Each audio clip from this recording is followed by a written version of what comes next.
A child who obeys every adult can look easy to raise. He moves when he is told. He does not argue. He does not embarrass you in public. Then one day, you are not in the room, and the skill he needs is not obedience. It is judgment.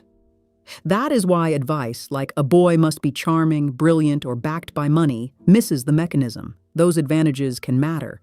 None replaces the ability to notice, choose, speak, and repair.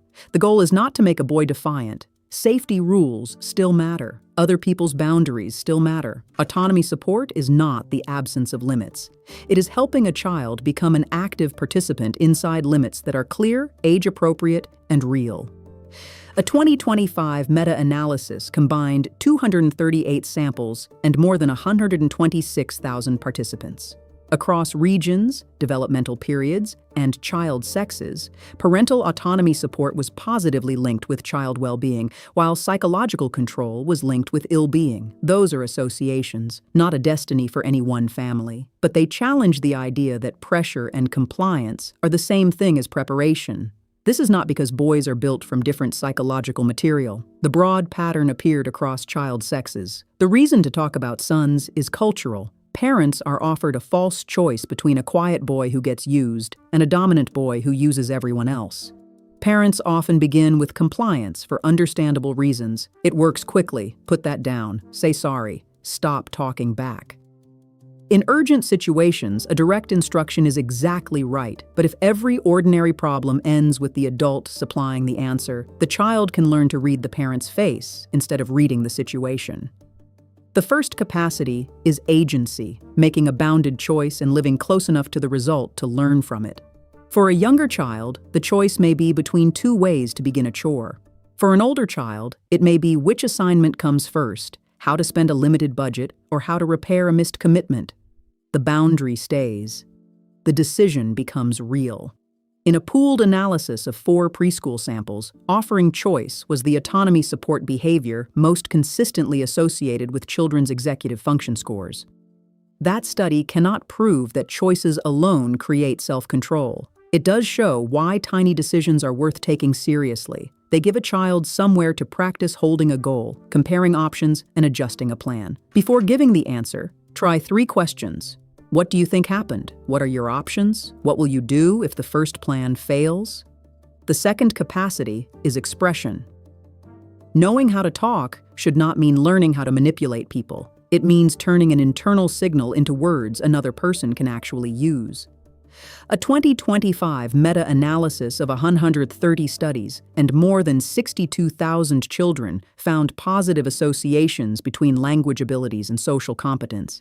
It does not prove that eloquence creates popularity. It suggests that understanding and expressing yourself are part of participating in a social world. So practice small acts that carry real social weight.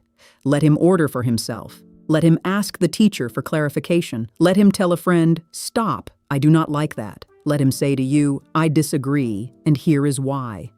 Let him admit a mistake without spending 30 minutes building a defense. If a child is praised only when he is quiet, quiet can become his definition of good. If every disagreement is punished, disagreement can begin to feel dangerous.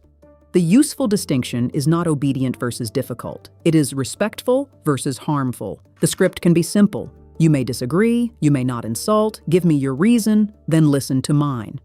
That sentence keeps 2 things open at once, the boundary and the voice. The third capacity is repair.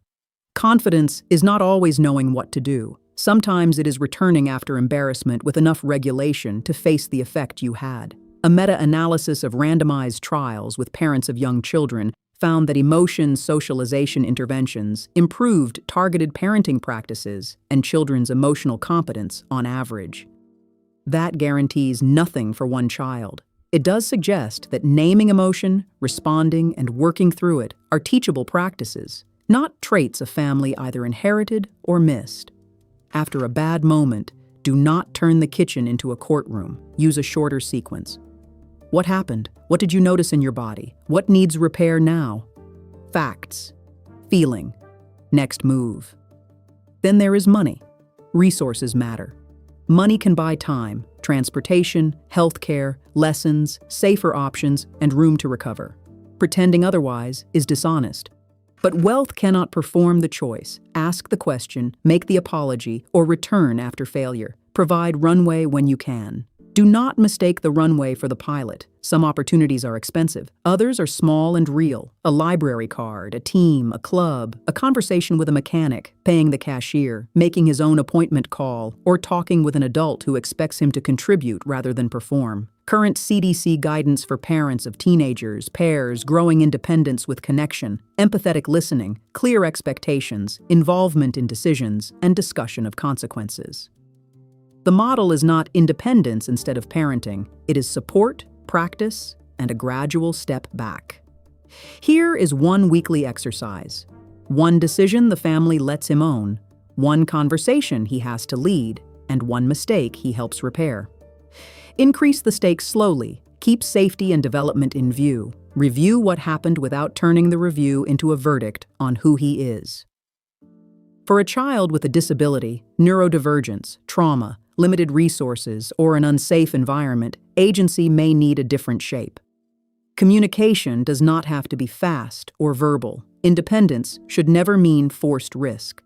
Adapt the practice so the child has a real voice and real support.